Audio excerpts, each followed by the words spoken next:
Forms app's Notion integration is here. Notion is a revolutionary tool for planning and productivity. It offers freedom for various note-taking styles, pages, and databases. But entering data manually is a long and tedious process, which is avoidable. In this tutorial, we will be looking at how you can set up the Notion integration on Forms app and send your form data directly to a database. First, finish your form and open Integrations.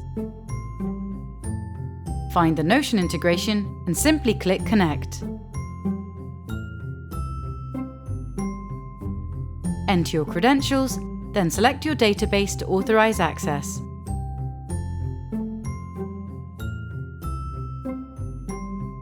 Lastly, pair up the properties in your database with form fields. That's it! Hit the Save button and you are good to go.